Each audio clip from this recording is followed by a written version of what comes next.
Drama शुरू होती है सांग्यान से, जो वेन इरफान से पूछता है क्या मैं तुम्हारा बैकअप ऑप्शन था। उसकी आंखों में आंसू तो होते हैं पर जबान से कुछ कहती नहीं, और उसकी खामोशी से मिले जवाब पाकर सांग्यान उसे गुड बाय कहकर चला जाता है। 6 साल के बाद अब इरफान नानवू टीवी स्टेशन में एक इंटर्न है। वो अपने कॉलीग फू जुआंग के साथ इलीगल बिजनेस को रिपोर्ट करके वापस लौट रही थी।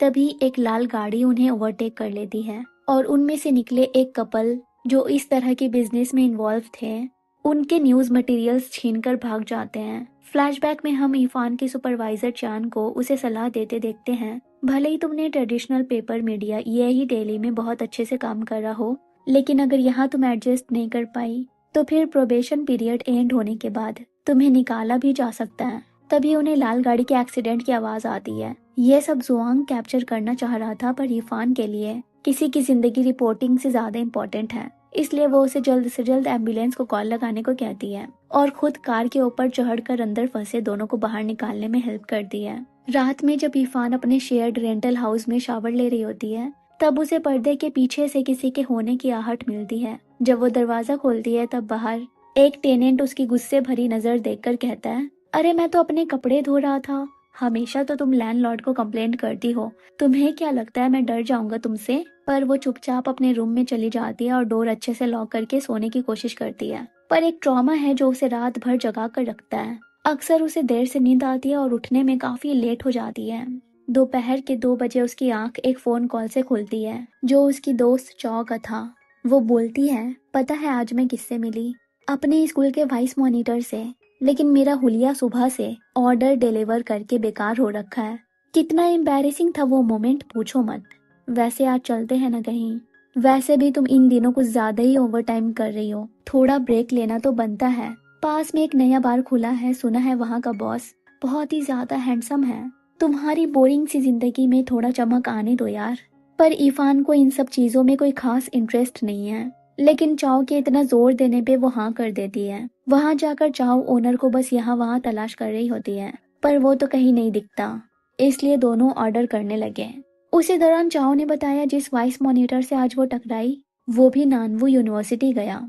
वो और इरफान का क्लासमेट सांग्यान दोनों सेम क्लास में थे। सांग्यान का नाम सुनकर इरफान एक पल को फ्रीज हो जाती है। तभी चाव की नजर एक हैंडसम लड़के के बैग पे पड़ती है। उसे पूरा यकीन होता है यही यहाँ का बॉस है। वो इरफान को बड़े ही क्यूरियोसिटी के साथ उसे दिखा रही होती है, पर उसकी थोड़ी सी ही झलक इरफान को चौंका देती है, क्योंकि ये सांग्यान होता है। तभी वो मुड़ती है और वहां से जा रहे वेटर के हाथ से जूस उसके कपड़ों पे गिर जाती है, जिसे साफ करने वो रेस्टरूम जाती है। सांग्यान ने भी उसे देख लिया था, इसलिए रेस्टरूम के बाहर उसका वेट कर रहा होता है और उसके आते ही अपना जैकेट देता हुआ बोलता है, मैं यहाँ का ओनर हूँ, मेरा नाम सांग है। मेरे वेटर की वजह से तुम्हें जो इनकन्वीनियंस हुई उसके लिए ये दे रहा हूँ, और इस तकलीफ के लिए आज का खाना हमारी तरफ से। इरफान को लगता है शायद इसने उसे पहचाना नहीं, इसलिए वो भी प्रिटेंड करती है जैसे वो भी उससे आज पहली बार मिली हो। जब वो जैकेट लेकर वापस आती है तब चौ को बताती है वो ओनर से मिली और उसने आज का फूड अपनी तरफ से ऑफर किया है। जब वेटर उनके लिए जूस लेकर आता है, साथ रिफंड भी करता है, तो इरफान को बिना पैसों के ये लेना सही नहीं लगता। वही सांग्यान उसे दूर से घूरे जा रहा होता है। जब वेटर आकर बताता है उन लड़कियों ने ये एक्सेप्ट नहीं किया, क्योंकि उसे उनकी बातों से समझ आया वो लोग उसके लिए यहाँ पे आए हैं और ये बेसिकली टिप है, तो ये सुनकर वहाँ का बार टेंडर हे मिंगबो को हंसी आ जाती है। वही मेट्रो में चाओ इरफान से रेंटल हाउस में सेटल हो पाई या नहीं पूछती है, जो उसी ने ढूंढी क्योंकि वो जगह उसके वर्क प्लेस से करीब था।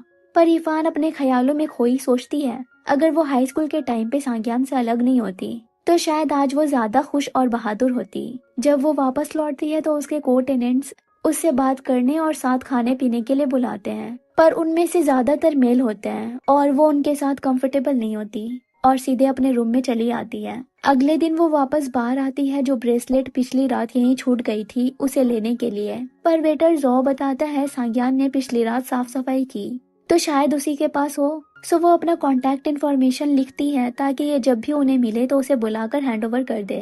पर इससे पहले कि वो अपना नंबर बढ़ाती, सांग्यान उससे ये लेकर मिंगबो को बोलता है लॉकर वगैरह में चेक करने। लॉस्ट आइटम वहीं पे होता है और जैसे ही वो देखता है तो ब्रेसलेट वहीं पे मिलता है। ये असल में चाव का होता है जिसे किसी खास ने उसे गिफ्ट करा था। वो इरफान को कॉल करके बोलती है मैं इसे फिर कभी तुमसे ले लूंगी। उस रात एक टेनेंट की वाइफ लेट नाइट स्नैक लेने बाहर निकलती है। इरफान अपने रूम से कपड़े लेकर धोने के लिए जैसे ही निकलती है, अपने सामने उस औरत के हस्बैंड को पाती है जिसकी बुरी नजर ना जाने कब से उस पे थी। वो उसे टांग घसीट कर अपने रूम तक ले आता है और कहता है, तुम जितना शोर मचाओ तुम्हें आज कोई सुनने नहीं वाला। यहाँ अभी हमारे अलावा कोई नहीं। इवन उसे डराने के लिए कहता है कि उसने उसके रूम में कैमरा भी इंस्टॉल करके रखा है।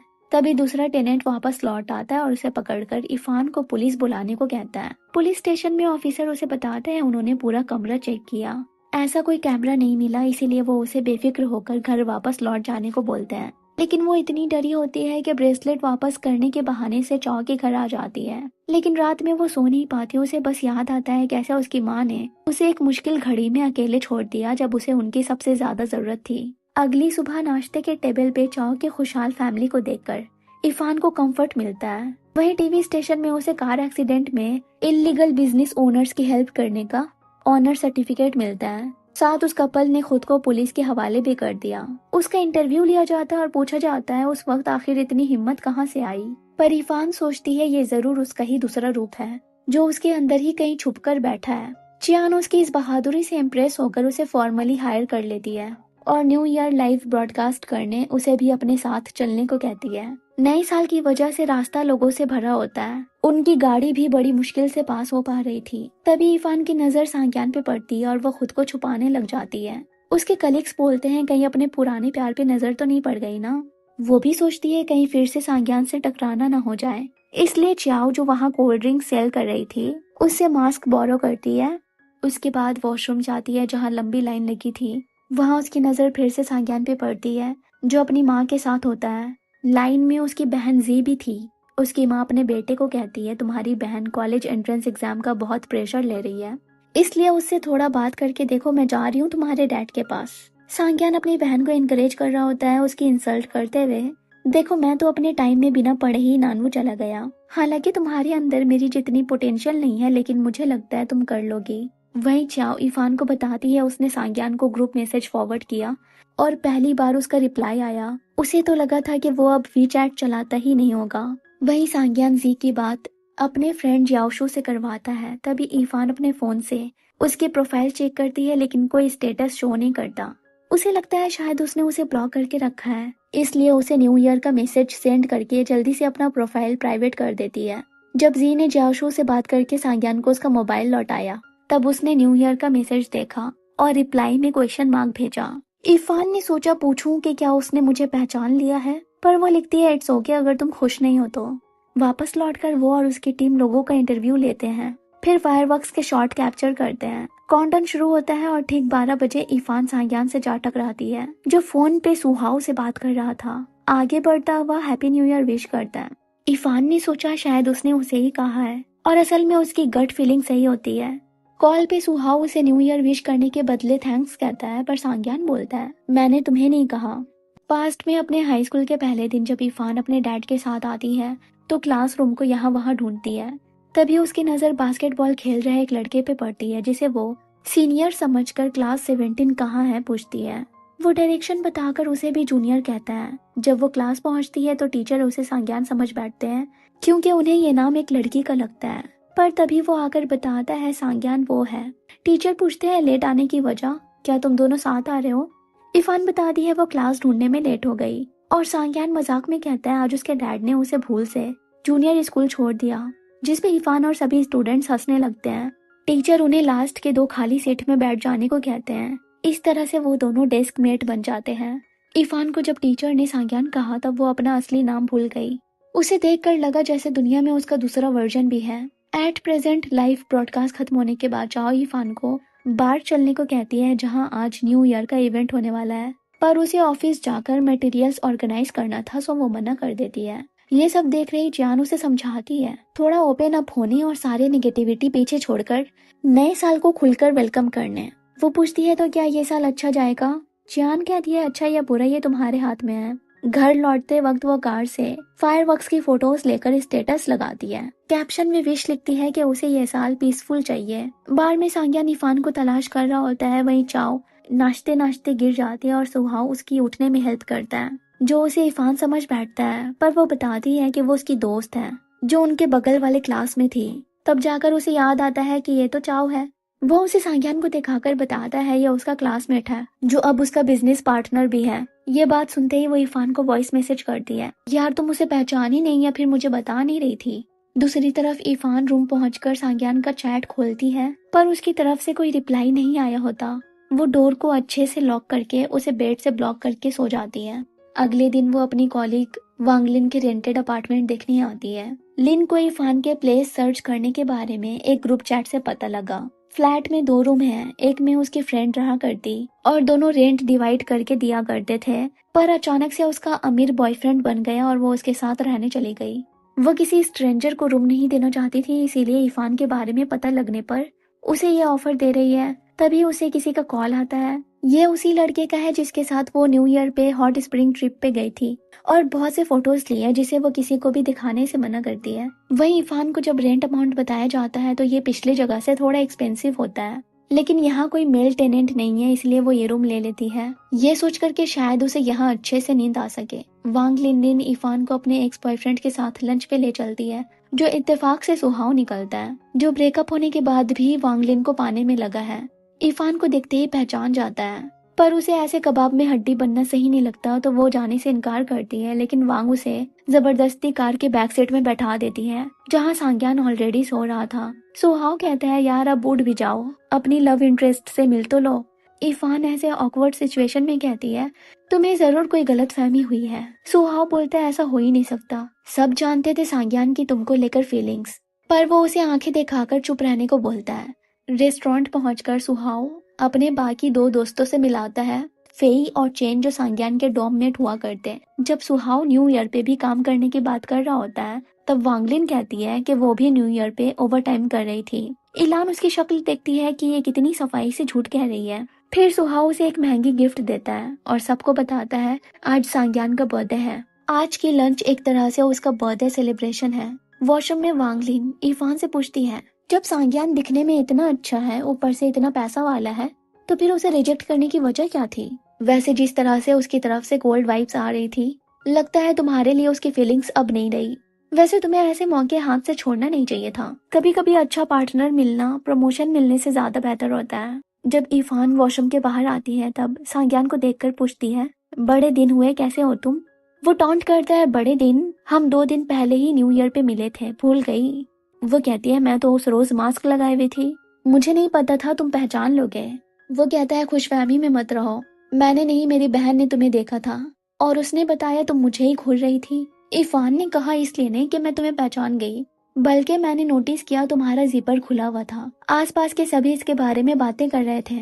ये बोलकर और उसे एम्बैरेस करके वो वहां से भाग जाती है और सबको काम पे जाने का बोलकर निकल आती है। बाहर खड़ी टैक्सी का इंतजार कर रही होती है, तभी पीछे से सांग्यान कहता है, तुम्हें याद है क्या सुहाव ने कहाँ पे कार पार्क किया है? जरा मुझे रास्ता दिखाओगी? वो जब उसे कार तक ले आती है तो पूछती है, मुझे राइड दे सकते हो क्या? इस वक्त पे कैब मिलना मुश्किल है। वो जब उसका लोकेशन जानता है तो कहता है ये उसके प्लेस से काफी दूर पड़ेगा। ये सुनते ही इरफान ठीक है कोई बात नहीं कहकर चली जाती है। बाहर इरफान चेक करती है तो कैब आने में 1 घंटे का वक्त लगने वाला था। तभी सांग्यान कार के साथ आता है और कहता है, मैंने ऐसा बोला ही नहीं कि लंबे रास्ते की वजह से मैं तुम्हें ड्रॉप नहीं कर पाऊंगा। वैसे भी अभी कैब आने में देर लगेगी, इसलिए बैठो, मैं तुम्हें ड्रॉप कर देता हूँ। गाड़ी में बैठे इरफान उसे कहती है, तो आज तुम्हारा बर्थडे है? वो बोलता है, हाँ, क्यों भूल गई थी? पास्ट में हम देखते हैं सांग्यान ने इरफान को उसके बर्थडे पे एक डांसिंग डॉल गिफ्ट किया था। उसने भी उससे उसका बर्थडे पूछा और कहा कि आज से वो उसका बर्थडे याद रखेगी। अभी इरफान उसे सबवे के पास कार रोक देने को कहती है, लेकिन वो उसे उसके रेंटल हाउस तक ड्रॉप करता है। वो उसे यहाँ तक पहुँचाने के बदले किसी दिन मिलकर ट्रीट देने की बात करती है। घर पहुंचकर वो अपने रूम में अपनी बिल्ली को नहीं पाती, तभी आसपास के कमरे से उसकी आवाज आती है। वहाँ उस टेनेंट के कई दोस्त होते हैं जो इरफान की वजह से जेल में चला गया था। वो लोग अपने दोस्त का बदला लेने के लिए इरफान को हरास करने लगते हैं, लेकिन वो उनसे बचकर बाहर भाग निकलती है, पर वो उसका पीछा नहीं छोड़ते हैं। इरफान खुद को एक बंद गली में फंसा पाती है, जहाँ से भागने का कोई रास्ता बचा नहीं। तभी सांग्यान उन आदमियों को पत्थर मारकर डिस्ट्रैक्ट करता है और इरफान को पकड़कर कार में बैठाता है और उन तीनों से उसकी फाइट हो जाती है। इरफान की सेफ्टी के लिए वो उन्हें दूर ले गया और फिर वापस आकर कार भगाकर सीधे पुलिस स्टेशन आया। उनको अरेस्ट कराने के बाद जब इरफान बाहर आती है तो सांज्ञान के चोट को देखकर हॉस्पिटल चलने की बात करती है, लेकिन वो पूछता है जब तुमने मुझे देखा तो मेरी मदद क्यों नहीं ली, भाग क्यों गई। जब वो उन आदमियों से भाग रही थी तब सीढ़ियों पे खड़ा सांज्ञान सुहाव के साथ कॉल पे था, जो उसे केक कटिंग के लिए बुला रहा था। पर जैसे ही उसने 3 आदमियों को इरफान के पीछे पड़ा देखा तो उसे कहा अपने पास आने, लेकिन वो दूसरे डायरेक्शन चली गई। अभी वो बोलती है मैं तुम्हें इन सब में घसीटना नहीं चाहती थी, और वैसे भी वो लोग 3 थे, तुम अकेले पे वो भारी पड़ जाते, तो इस डर से मैंने तुम्हारी मदद चाह कर भी नहीं ली। इरफान के बहुत कहने पे वो गाड़ी फार्मेसी के पास रोकता है। वो जल्दी से उसके लिए ऑइंटमेंट लेकर आती है। जब सांज्ञान से यह सही जगह पे लग नहीं पाता तो वो उसकी हेल्प करती है। इरफान ने बताया कि उसने एक नया घर ऑलरेडी रेंट पे ले लिया अपनी किसी फ्रेंड के साथ शेयर करके, बस सामान मूव नहीं किया। इसलिए सांज्ञान उसकी सेफ्टी के लिए पैकिंग के वक्त उसके साथ पुराने घर आता है। उसके बाद वहाँ से उसके नए अपार्टमेंट लेकर आता है, उसके सामान को एलिवेटर तक पहुँचाता है, इवन उसके कमरे के दरवाजे तक सेफली छोड़ना चाहता था। पर वो कहती है उसकी रूममेट एक लड़की है तो उसका ऐसे जाना सही नहीं होगा।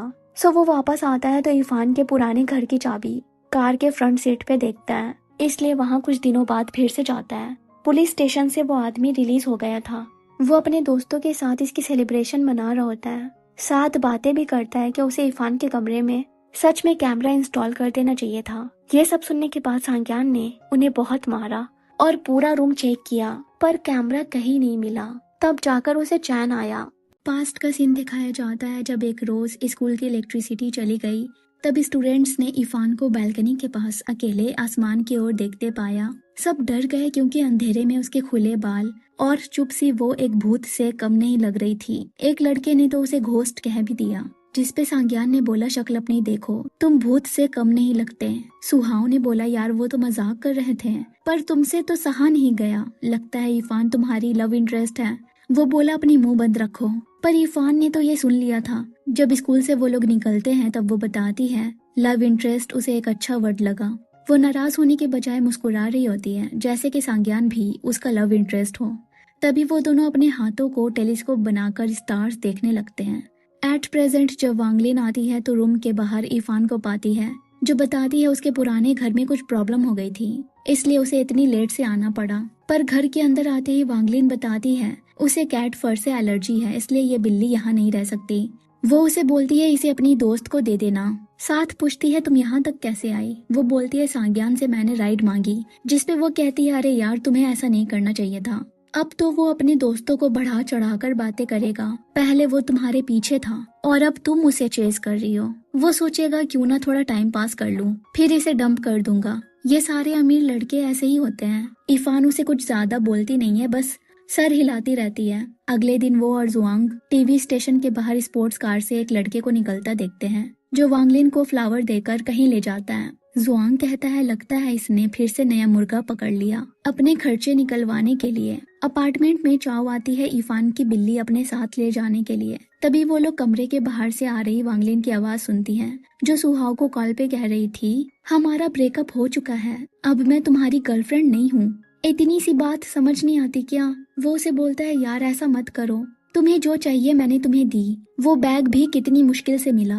वो कहते मुझे नहीं चाहिए तुम्हारा बैग, और बाकी के दिए तुम्हारे सामान भी तुम्हारे एड्रेस पे भिजवा दूंगी। वो लाख मना करता है गिफ्ट्स वापस लेने से, पर वो इरफान से कहती है किसी कुरियर वाले का इंतजाम कर देने। चाव एक्स्ट्रा पैसे कमाने के लिए डिलीवरी खुद करने को तैयार हो जाती है और उसकी पैकिंग में हेल्प करती है। तभी सुहाव आता है और वांगलिंग से कहता है मुझे इन बैग्स से कोई मतलब नहीं है, मेरे लिए हमारी रिलेशनशिप मैटर करती है, और पिछली बार तो हमने साथ में कितनी अच्छे से डिनर भी किया, अब क्या हो गया तुम्हें। वो बोलती है कि वो फेयरवेल डिनर था। चाव जिसने सुहाव के एड्रेस पे ऑर्डर प्लेस कर दिया था उससे पिकअप कोड मांगती है, पर उसे ये ऑर्डर एक्सेप्ट नहीं करना। वो वांगलिन से पूछता है तुम्हें पता है मैं तुम्हें कपड़े बैग्स या जो तुम्हें चाहिए वो क्यों दिया करता।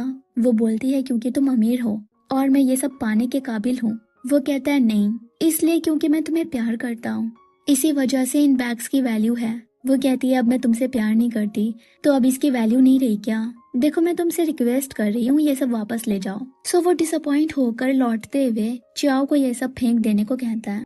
अगले दिन ऑफिस में इरफान की कॉलीग उसे बताती है कि एड डिपार्टमेंट से वांगलिन ने किसी बड़े पार्टी को पकड़ लिया है, इसलिए वो यहाँ से जा रही है। तभी इरफान को उसकी लैंडलेडी का मैसेज आता है जो उससे घर की चाबी मांग रही होती है। वो अपने बैग में यहाँ वहाँ देखती है पर मिलता नहीं। उसी टाइम पे सांग्यान फोटो भेजता है कि उसकी कीज उसके पास रह गई, जिसे देने के लिए वो उसे अपने बार बुलाता है। वो अकेले वहाँ जाकर ऑकवर्ड नहीं होना चाहती थी, इसलिए अपने दोनों कॉलीग्स को भी साथ ले जाती है। वो दोनों बैठे इरफान को सांग्यान से बात करते हुए देखते हैं और उन्हें लगता है ये कोई नॉर्मल डिनर नहीं है। इरफान सांग्यान को चाबी देने और उसके पिछले बार इतने काम आने के बदले फिर से मिलकर ट्रीट देने का ऑफर देती है। वो कहता है जब तक हाँ नहीं बोलूंगा मानोगी नहीं। ठीक है, तब कल चलते हैं। तभी सांग्यान को एक कॉल आता है। बताया जाता है कि उसके फ्लैट का नीचे वाला फ्लोर एक्सप्लोड हो गया और उसका घर भी आग की लपेट में आ गया। ये बात सुनने के बाद इरफान कहती है अपना एड्रेस बताओगे, मैं वहाँ रिपोर्टिंग करने के बारे में सोच रही हूँ। तभी चियान का उसे कॉल भी आ जाता है जो उसी जगह रिपोर्टिंग करने जा रहे थे। वो लोग सांग्यान को भी अपने साथ ले लेते हैं। वहां पहुंचकर इरफान रेजिडेंस की इंटरव्यू लेती है। वो लोग बताते हैं 8th फ्लोर वाले ने इलेक्ट्रिक बाइक चार्जिंग पे रखी थी, वही एक्सप्लोड हो गया और आग 9th फ्लोर तक फैल गई जिसमें सांग्यान रहता था। चियान उसे कहती है आपके लिए बहुत दुख हुआ, लेकिन हम इस इंटरव्यू से आपकी कंपनसेशन क्लेम करने में मदद कर सकते हैं। वो कहता है नहीं, वैसे भी मेरे घर में कोई वैल्यूबल चीज नहीं थी।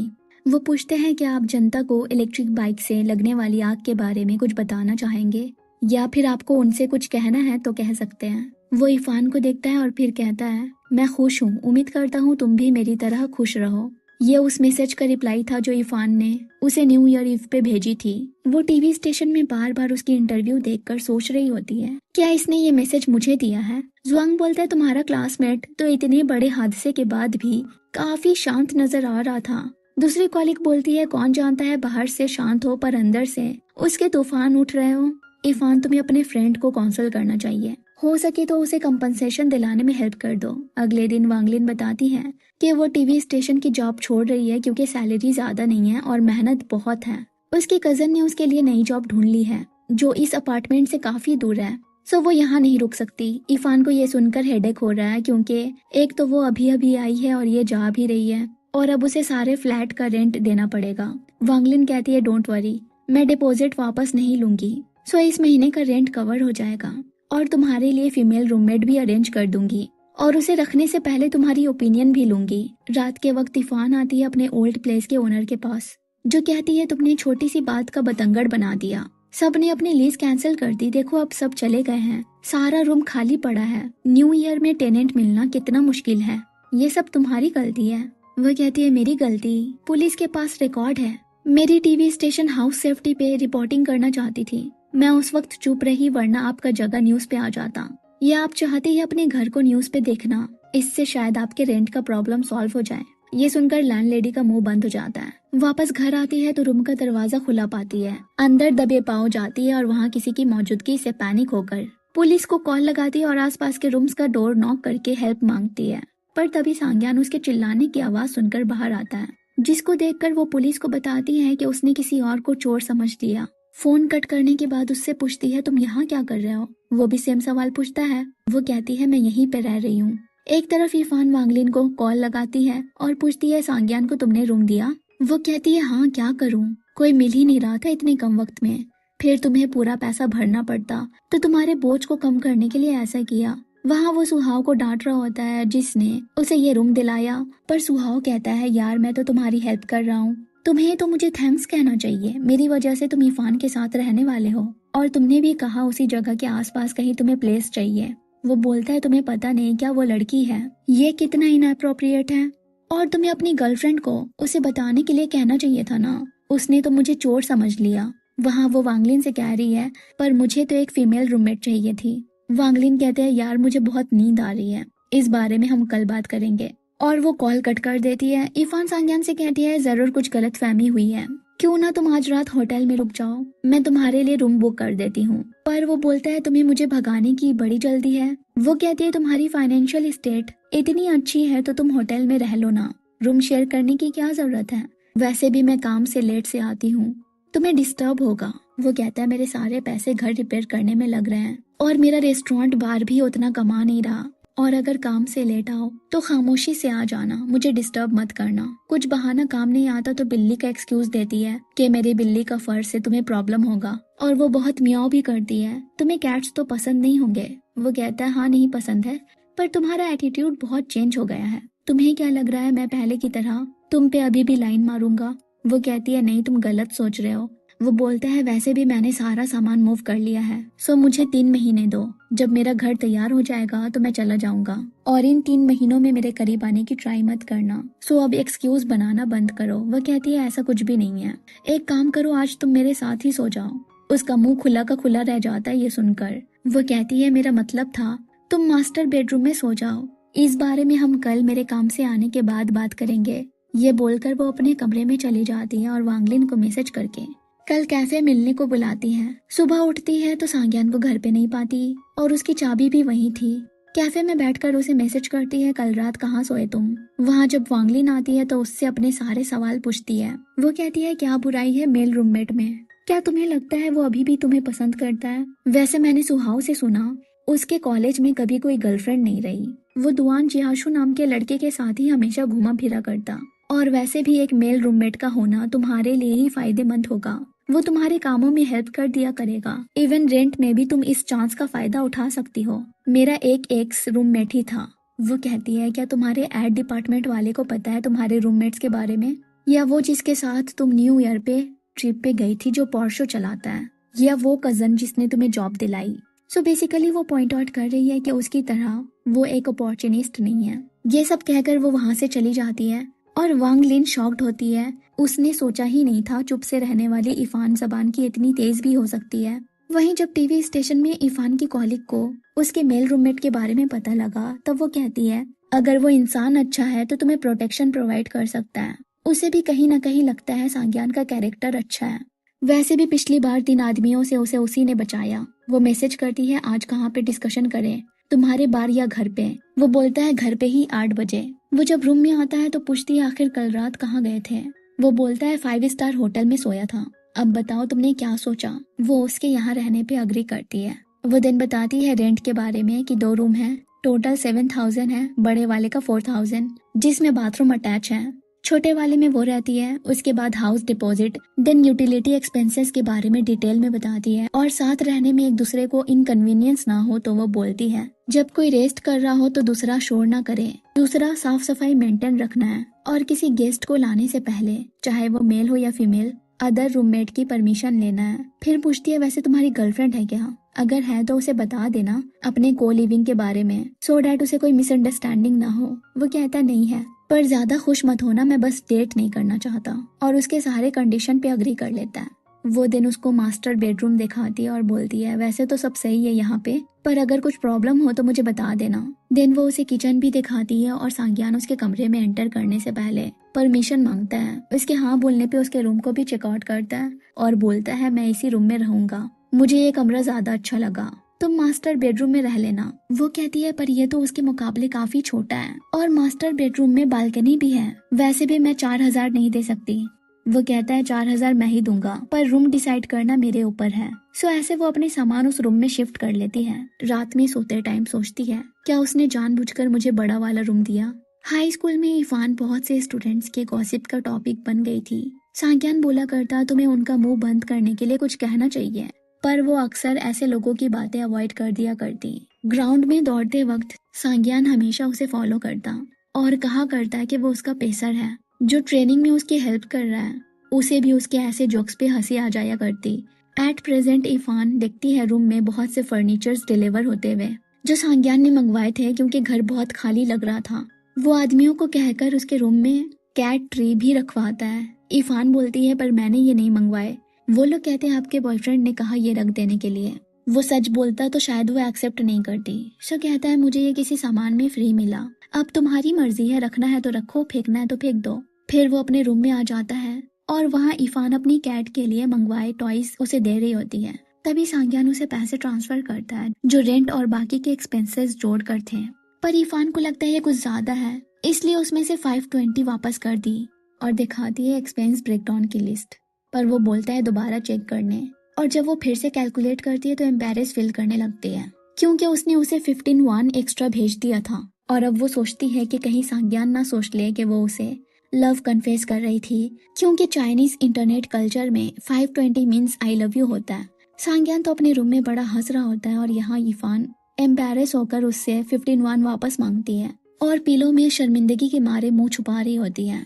यहाँ चाव खुद को सुहाव के बेड पे पाती है और रात में क्या हुआ, वो यहाँ कैसे पहुंची, कुछ भी याद नहीं होता, ना ही सुहाव को। बस इतना पता होता है कि वो जब हार्ट ब्रेक के बाद बार में पी रहा था तब चाव भी उसके पीछे उसे कॉन्सोल करने गई और थोड़ा बहुत उसके साथ पी भी लिया। एक दूसरे को ऐसे देखकर हैरान भी होते हैं और को ब्लेम भी करते हैं, पर उम्मीद कर रहे हैं कि पिछली रात उनके बीच ऐसा वैसा कुछ ना हुआ हो। चियाओ कपड़े पहनकर बेडरूम के बाहर आती है तो सारा कमरा मेसी पाती है। सुहाव उसके साथ अपने अपार्टमेंट का सीसीटीवी कैमरा चेक करने आता है। दोनों कैब से ड्रंक होकर बाहर निकलते हैं। चाओ वोमिट भी कर रही थी, इसलिए सुहाव ने उसकी हेल्प की। दोनों एलिवेटर तक साथ आए और अजीब सी हरकतें करने लगे। वो तो एक दूसरे को ब्लेम कर रहे होते हैं, पर सिक्योरिटी को लगता है इसमें दोनों की ही गलती है। यहाँ सांग्यान अपने सामान निकालते वक्त एक ट्रंक दिखता है जो कि उसने जले हुए घर से वापस लाया था। उसमें एक फोन होता है जो उसके दिल के काफी करीब है। उसी से पास्ट में उसने आखिरी बार इरफान को कई बार मैसेजेस किए थे। वही सुहाव अपने और चाव के लिए नाश्ता लाता है और दोनों अपने बीच की मिसअंडरस्टैंडिंग सही कर लेते हैं। तभी चाव को श्यान लांग का मैसेज आता है कि वो लैंड हो गया है। सो वो उसे रिसीव करने एयरपोर्ट जाती है। ये असल में उसका और इरफान का म्यूचुअल फ्रेंड है। यहाँ हॉल रूम में सांग्यान मोबाइल में वीडियोस देख रहा होता है, पर ध्यान इरफान पे है। तभी उसे चाव का कॉल आता है जो बताती है उनका फ्रेंड श्यान लांग आ चुका है और इसी को वो इरफान का रूममेट बनाना चाह रही थी। श्यान लांग के आने के बारे में उसने इरफान को कई बार बताया भी था, पर वो भूल गई थी। वो इनिशियली इरफान को एयरपोर्ट भेजने वाली थी श्यान लांग को रिसीव करने के लिए, पर जैसे कि इरफान का शेड्यूल बिजी रहा करता है तो वो खुद ही चली गई। वो श्याम को उसके साथ रहने का पूछती है तो वो बताती है कि उसका नया रूममेट मिल गया। देन वो सब किसी रोज साथ मिलकर हैंगआउट करने का प्लान बनाते हैं। जब वो कॉल कट करती है तब सांग्यान पूछता है तो कहीं जाने का प्लान बन रहा है। वो कहती है हाँ, श्याम लांग वापस आया है। याद है ना, वो हमारे हाई स्कूल में ही पढ़ता था। हम तीनों किंडरगार्टन से ही साथ हैं। वो बोलता है अच्छा, पता नहीं, मुझे याद नहीं आ रहा। वैसे अगर तुम लोगों ने गैदरिंग का जगह डिसाइड नहीं किया तो क्यों ना मेरे बाहर आ जाओ। रूममेट होने के नाते मेरे लिए कुछ कस्टमर्स लाने में इतनी मदद तो कर सकती हो। वो कहती है तुम्हारा बिजनेस इतना डाउन चल रहा है क्या कि अब तुम्हें पर्सनली कस्टमर्स बुलाने पड़ रहे हैं। वो बोलता है हाँ, मैंने पिछली बार बताया था ना। वैसे अगर तुम मेरे यहाँ आओगी तो तुम्हें डिस्काउंट भी मिलेगा। इरफान तो पहले इंटरेस्टेड नहीं होती है, लेकिन डिस्काउंट का नाम सुनकर उसकी आंखें चमक उठती है। पर जब वो उसे बोलता है बस 1% का ही डिस्काउंट देगा तो उसकी चमक गायब हो जाती है। पर इससे पहले कि वो मना करे, सांग्यान कहता है तो बात खत्म। थर्सडे मेरे यहाँ तुम सब आ रहे हो, मैं टेबल बुक कर दूंगा। इरफान कटिंग रूम में बैठे वीडियो देख रही होती है जिसमें एक लड़की के रूममेट ने उसे बहुत एक्सप्लॉइट किया था और वो बर्बाद हो गई पैसों की कमी की वजह से। वो सोच रही है सांग्यान भी उसे 1% का डिस्काउंट देकर उसका एक्सप्लॉइटेशन कर रहा है। उतने में एक सीनियर कॉलीग आता है और उसे कॉफी पीने देता है। उसे एडिटिंग करता देख उसे शॉर्टकट की बताने के लिए माउस पकड़ने वाला होता है, पर इरफान को अनईजी लगता है और वो वहाँ से दूर खड़ी हो जाती है और नतीजे में सारी कॉफी गिर जाती है। वो सॉरी बोलकर वहाँ से बाहर निकल आती है। दरअसल उसके पिछले टीवी स्टेशन यही दिल्ली में उसके बॉस उसके पीछे पड़े रहते हैं, लेट नाइट मैसेजेस करके परेशान किया करते हैं। एक रोज उसकी बीवी आकर ऑफिस में इरफान को थप्पड़ मारती है और तमाशा करती है और उसे ब्लेम करती है। कहती है कि तुम्हें शर्म नहीं आती एक शादीशुदा मर्द को लेट नाइट मैसेज करते हुए। वो अपना मोबाइल दिखाकर बोलती है मैं नहीं, आपके हस्बैंड मैसेजेस किया करते हैं। मैंने तो आज तक उन मैसेजेस का रिप्लाई नहीं दिया। पर वो उसकी बात नहीं सुनती और उसका फोन फेंक कर उसे मारती रहती है। बीच में बाकी के एम्प्लॉइज को आकर ये सब रोकना पड़ता है। तो नानवू टीवी स्टेशन में बहुत कोई को लगता है कि लोकल प्रेस से ब्लैकलिस्ट होने पे वो सीक्रेटली यहाँ पे चली आई। ऐसे रूमर्स हैं। उसकी कॉलीग कहती है अगर तुम किसी को क्लियर नहीं कहोगी तो इस रूमर्स को और बढ़ावा मिलेगा। वो बोलती है अगर मैं सबको एक्सप्लेन कर भी दूं तो भी कोई यकीन नहीं करेगा, जैसे कि यही दिल्ली में उस आदमी की बीवी ने नहीं किया था। ये सब होने के बाद भी जो विक्टिम थी इल्जाम उसी पे आ रही थी। उस आदमी को कहा गया कि वो ड्रंक होकर ये सारे मैसेजेस करता। सो उसका मानना है कि चाहे वो कुछ भी कहे, लोग जो मानना चाहते हैं वही मानते हैं। रूमर्स उसके लिए ऐसे जख्म की तरह है जिसे इग्नोर करने में ही उसकी भलाई है। फिर हम उसे हॉस्पिटल में एक इंजर्ड आदमी का इंटरव्यू लेते देखते हैं जिनकी 16 साल की बेटी को 3 ड्रंक आदमियों ने हरास किया, वो भी उनके सामने। तो वो चुप नहीं बैठे और उनके साथ फाइट में इन्वॉल्व हो गए और उनकी ये हालत हो गई। वापस लौटती है तो इरफान को उसकी हाफ सिस्टर पीछे से आवाज लगाती है और पूछती है तुम नानवू में कैसे। वो बोलती है मैं यहाँ पे मूव हो गई। जुआंग उन्हें अकेले बात करने के लिए स्पेस देकर चला जाता है। जिया पूछती है जब कोई प्रॉब्लम नहीं है तो यहाँ क्यों वापस आई। वो कहती है टेंशन मत लो, मैं तुम्हारे घर नहीं आने वाली और आज की हमारी मीटिंग को भी भूल जाना। वो कहती है मैंने ऐसा नहीं कहा कि तुम मेरे घर नहीं आ सकती, देखो मैं तब छोटी थी। हाँ मैं गलत थी जब मैंने तुम्हें अपने घर से निकल जाने को कहा। पर इरफान को पास्ट के बारे में कुछ भी बात नहीं करनी। इवन जब जिया ने उसका कांटेक्ट लेने और स्प्रिंग फेस्टिवल में घर बुलाने की कोशिश की तब वो ना ही अपना कांटेक्ट इन्फॉर्मेशन देती है और ना ही फेस्टिवल के दिन घर आने की हामी भरती है। आगे बढ़ती है तो एक बाप को अपनी बेटी के साथ स्नो देखते हुए नोटिस करती है और उसे भी अपने डैड की याद आ जाती है जब वो भी उनके साथ फर्स्ट स्नो देखा करती। उसके डैड बताया करते हैं कि उन्होंने उसका निकनेम जियांग इसलिए रखा क्योंकि वो फ्रॉस्ट डिसेंट के दिन पैदा हुई, जो लूनर कैलेंडर के हिसाब से लेट सितंबर होता है। उस टाइम पे टेम्परेचर डिफरेंस बहुत हाई होता है और रात में हद से ज्यादा ठंड होती है। वो कहती है पर मुझे ठंड पसंद नहीं। पर वो कहा करते जब भी तुम्हें ठंड लगे तो मेरे पास आ जाना, मैं तुम्हें कसकर पकड़ कर रखूंगा। यहाँ सांग्यान उसके आने का वेट कर रहा होता है, बार बार रास्ते की तरफ नजर थी पर जैसे ही उसे आता देखता है जल्दी से रूम में जाकर मोबाइल यूज करने की प्रिटेंड करता है, जैसे कि आज उसके आने में देर हो गई थी और वो उसके लिए परेशान हो रहा था। इसलिए कहता है देखो मेरी आदत है सोने से पहले दरवाजा अच्छे से लॉक करने की, इसलिए जब भी तुम्हें आने में लेट हो मुझे एडवांस में बता दिया करना, वरना किसी रोज तुम रात भर नहीं लौटी तो यहाँ एंजाइटी से मुझे नींद नहीं आएगी। वो कहती है ठीक है। उतने में ही वॉशरूम से सांग्यान का दोस्त जियाशु बाहर निकलता है, जिसे देखकर उसे याद आता है वांगलिन ने बताया कि ये वही दोस्त है जिसके साथ कॉलेज में सांग्यान ज्यादातर हैंग आउट किया करता। वो सांग्यान को बोलती है कहा था ना किसी को भी बुलाने से पहले इन्फॉर्म कर दिया करना। वो कहता है सॉरी भूल गया था, जिसपे वो बोलती है ठीक है इस बार जाने दे रही हूँ पर आइंदा से ध्यान रखना। अपने रूम में जाकर शियान लांग और चाओ के साथ वीडियो कॉल पे सांग्यान के रेस्टोरेंट जाने के बारे में पूछती है और बताती है कि वही उसका रूममेट भी है। दोनों बड़े शॉक्ड हो जाते हैं और जब इरफान सांग्यान के 1% डिस्काउंट के बारे में बताती है तो ये सुनकर चाओ भी लाइक कि ये भी कोई डिस्काउंट है। इरफान के कॉल कट करने के बाद शियांग चाओ को कहता है इरफान ने पहली बार अपनी तरफ से जगह डिसाइड किया है तो वहीं पे चलते हैं। घूमने जाने के दिन वो बहुत बिजी होती है काम वाम में, रेडी तक नहीं होती। उसे शियानलांग का कॉल आता है जो बताता है कि वो चाओ के साथ उसके अपार्टमेंट के एंट्रेंस के बाहर है। वो कहती है ठीक है मैं अभी रेडी होकर आती हूँ। ये सब सांग्यान सुन रहा था और जब वो उससे पूछती है तुमने हमारा टेबल बुक कर दिया ना, तो वो उसे कुछ जवाब नहीं देता और अपने रूम में चला जाता है। जैसे ही इरफान रेडी होकर निकलती है वो भी उसके पीछे एलिवेटर तक आ जाता है तैयार होकर और उसके साथ बाहर निकल आता है। वहीं सुहाव भी होता है जो सांग्यान का वेट कर रहा था और चियाओ से शांग को लेकर पूछता है क्या ये तुम्हारा बॉयफ्रेंड है।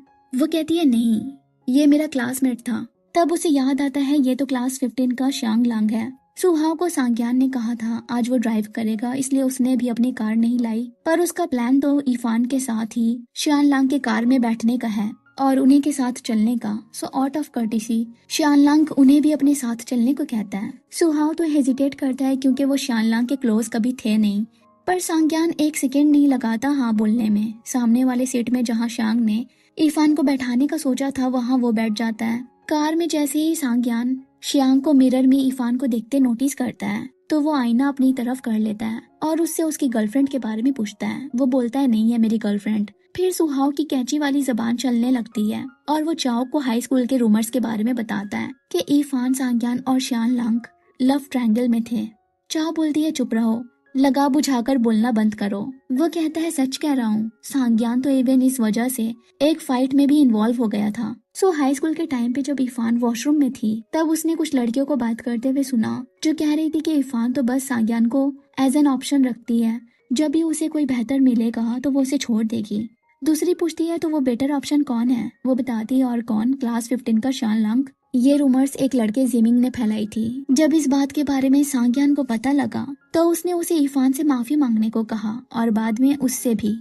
वो ऐसे कैसे बोल सकता है कि कोई उसे छोड़ सकता है किसी और के लिए। बताता है कि वो जब भी कोशिश करता है किसी को पाने की तो मुश्किल है उस शख्स को उसे छोड़कर किसी और के पास जाना। इसी स्टोरी के बारे में सुहाव सबको बताता है कि सांग्यान का गुस्सा बहुत खराब है और इरफान को काउंसिल करता है कि तुम्हें ऐसे लड़के के साथ रूम शेयर करना पड़ रहा है। सियांग लांग सांग्यान से पूछता है क्या तुम्हें पहले से पता था इरफान तुम्हारी रूममेट होने वाली है। वो कहता है हाँ, तभी मैंने वहाँ रहने का डिसाइड किया।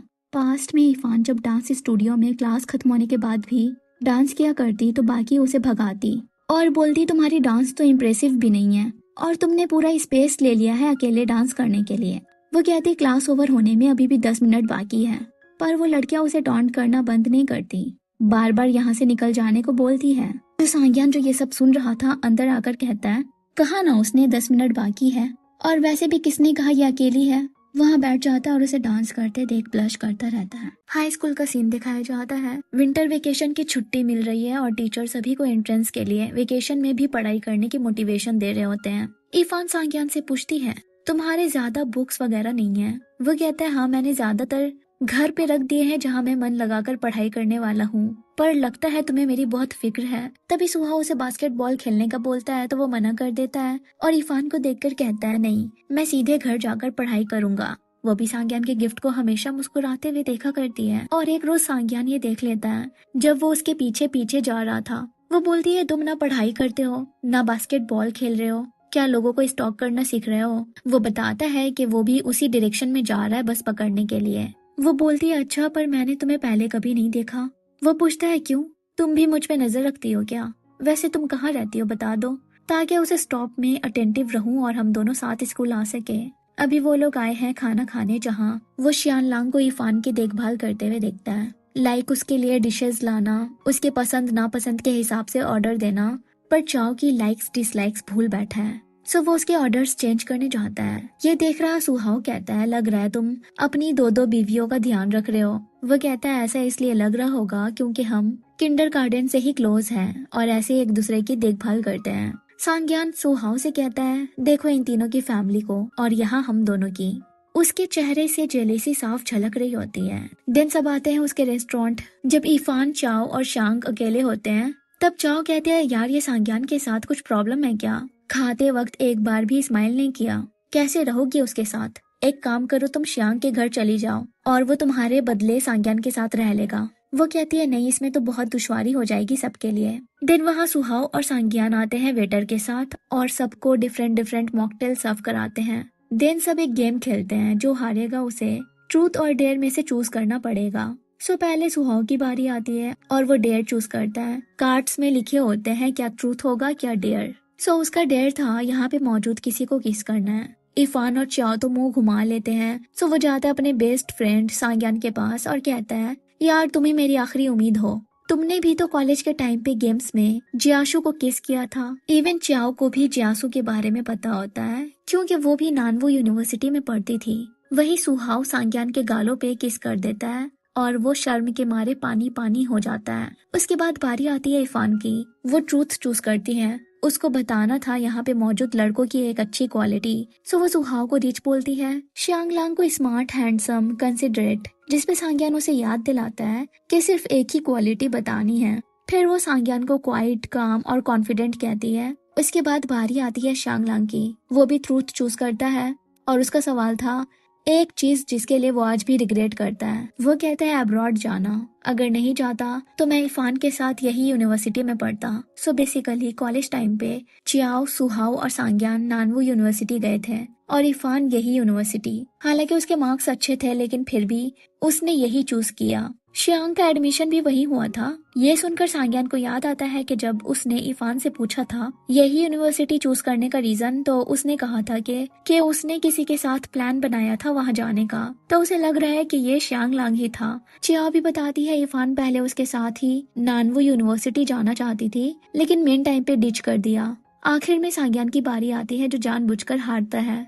वो भी ट्रूथ चूज करता है। उसका सवाल था लास्ट सिटी जहाँ पे तुम गए थे। वो कहता है यही। ये सुनकर इरफान उसे देखने लगती है। माहौल थोड़ा टेंस हो जाता है। दिन वापस जाते हुए जब इरफान शांगलांग से बिल डिवाइड करने की बात करती है तब वो बताता है कि पेमेंट सांग्यान ने कर दिया। फिर इरफान को जरूरी काम दिया जाता है उसके ऑफिस की तरफ से। सो उसे घर जाकर ये जल्दी से फिनिश करना था। सो श्यांग उसे राइड ऑफर करता है। वही चियाओ सांग्यान के पेमेंट के बदले उसके रेस्टोरेंट बार को प्रमोट करने के लिए पिक्चर्स लेने आती है। तो सुहाव उसे ड्रिंक ऑफर करता है। वो उसे रिमाइंड कराती है उस प्रॉमिस की जो दोनों ने एक दूसरे से की थी कि अब से वो साथ में ड्रिंक नहीं करेंगे। देन सुहाव कहता है आज का माहौल थोड़ा अजीब था। सब स्ट्रेंज सब बिहेव कर रहे थे और इरफान के नानवू यूनिवर्सिटी ना जाने के बारे में फिर से पूछता है। तो वो कहती है भले ही वो उसकी क्लोज फ्रेंड है पर इस बारे में उसे भी कुछ नहीं पता। पर उसका कहना है कि शायद हो सकता है वो सबसे दूर रहना चाहती हो। वैसे भी जब लोग बड़े होते हैं तो थोड़ा चेंज हो जाते हैं। पर सुहाव को लोगों में ऐसे बदलाव पसंद नहीं है। वह कहता है मेरे जितने भी रिलेशनशिप रहे उनमें मैंने यही चाहा कि सब एंड तक रहे, पर सब बदलने लगी। वो बोलती है मैं भी तुम्हें राइट पर्सन नहीं मिली अब तक। वो दिन आता है सांग्यान के पास, पूछता है क्या तुम अब भी इरफान को पसंद करते हो। वो तो इनकार करता रहता है, पर सुहाव को उसकी हरकतों से लगता है कि वो अब भी इरफान को लाइक करता है। जिस तरह से वो शांग को गुस्से में घूर रहा था, जेलेसी साफ झलक रही थी। सुहाव बोलता है मैंने तुम्हें इससे भी बुरी हालत में देखा है। वो तब की बात कर रहा है जब सांग्यान कॉलेज एंट्रेंस रिजल्ट के बाद इरफान से मिलने गया था, जैसे कि उसने वादा किया था, और उसी वक्त उसे कई सारे मैसेजेस भी भेज डाले। जब उसका रिस्पॉन्स नहीं मिला तो मिलने तक आ गया और बताया कि वो नानवू में सिलेक्ट हो गया। अब वो दोनों साथ में एक ही यूनिवर्सिटी जा पाएंगे। वो कहती है पर मैंने वहाँ अप्लाई नहीं किया, मैं तो यही जा रही हूँ क्योंकि मैंने किसी और के साथ प्लान बनाया है। ये बात उसके दिल को तोड़ कर रख देती है और दिल उसका तब और ज्यादा दुखता है जब इरफान उसे कहती है तुम्हारा मुझे ऐसे चेस करना जरा भी पसंद नहीं, इसलिए वहाँ जा रही हूँ जहाँ तुम ना आ सको। इतना हर्ट होकर जब वो घर आता है तब सुहा उसके बेडरूम में वेट कर रहा था गुड न्यूज सुनाने के लिए कि वो भी नानवू में सिलेक्ट हो गया।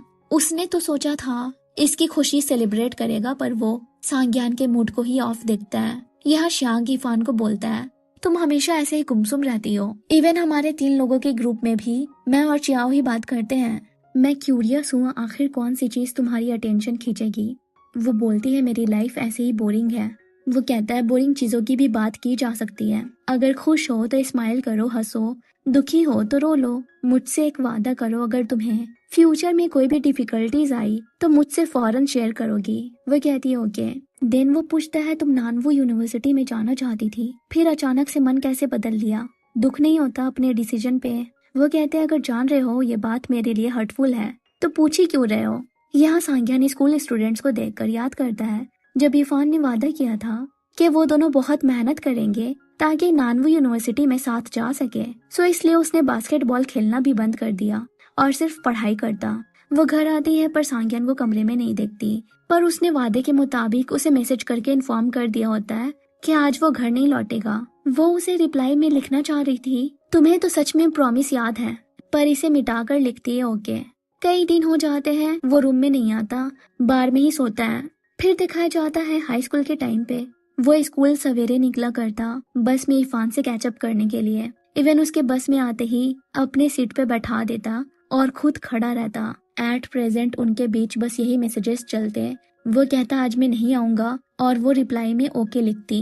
एक रोज इरफान से मिलने उसके टीवी स्टेशन के बाहर उसकी माँ आती है, जिन्हें जिया ने बताया था इरफान के नानवू लौट आने के बारे में, और उसने हॉस्पिटल में उसके बैग पे नानवू टीवी स्टेशन का लोगो भी देखा था, इसलिए उसकी माँ डायरेक्ट यहाँ पे चली आई। वो उसे घर पे स्प्रिंग फेस्टिवल के दिन बुलाती है ताकि किसी से मिला सके, पर इरफान वहाँ नहीं जाना चाहती क्योंकि उसके साथ वहाँ अच्छे से सुलूक नहीं हुआ करता। जिया ने भी उसे ठीक से ट्रीट नहीं किया था।